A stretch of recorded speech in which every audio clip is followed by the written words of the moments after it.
There's a new spotlight on racial disparity in healthcare because of the uneven impact the coronavirus pandemic is having on communities of color and because of recent research pointing to racism as a public health concern. Doctors and researchers say history is very much impacting care today. NewsNation's Felicia Bolton joins us with a closer look at the work some black doctors are doing to improve access to care in their own communities and beyond. Felicia.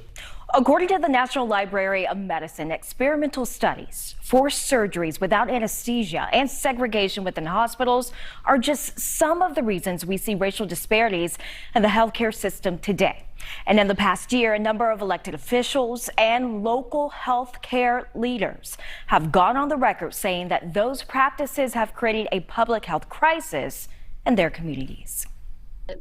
For 16 years, Dr. Regina Whitfield-Kakesi has worked as an OBGYN. She practices in Cincinnati, Ohio, and is one of a growing number of healthcare professionals who link systemic racism to unequal access to quality care. I think we have to be real about the history of this nation.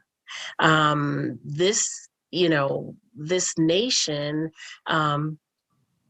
was built on, when we really talk about inception, it is my opinion that this nation was built on free labor. Dr. Brian Williams is a Chicago-based surgeon. He says in the years since slavery, there are well-documented injustices which targeted African Americans. Let's look back to the distrust that Black Americans have in healthcare. If we look at the history of medical exploitation for experimentation of Black Americans, that may help people understand why there is hesitancy to take the vaccine. In 1932, Tuskegee's syphilis experiment, 600 Black men in Alabama were recruited by the government on a promise of free medical care. Many were sharecroppers who never visited a doctor. 399 had syphilis. Rather than being given life-saving medicine, many went blind, insane, or died of the disease. The study was only set to go on for 6 months, but the CDC says it lasted for 40 years. We talk about Tuskegee. People understand that, but there's much more to it than just Tuskegee. There were operations that were done on enslaved women without anesthesia, without their consent.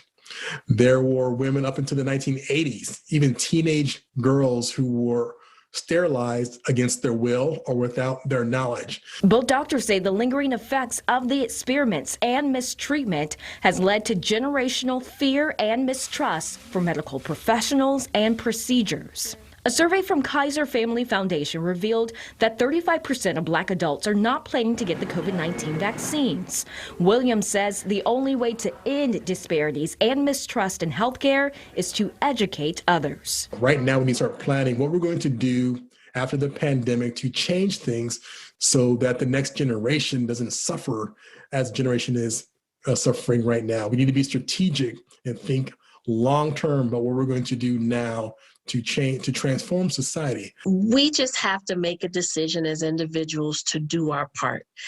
We cannot change other people, but we can do our best to educate and to make an impact on our children and on our community. Dr. Whitfield-Kakesi is encouraged by what some are actively doing to improve their quality of life. We're learning to create those gardens in the midst of our communities so that people can come and get fresh produce.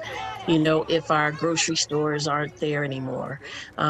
We are building and establishing our own pharmacies again. She says, as with any major change, it will take a collective effort to make it happen.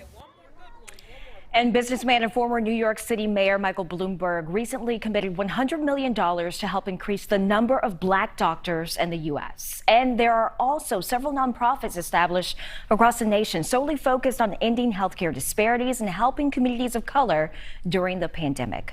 For a closer look at that, head online to newsnationnow.com.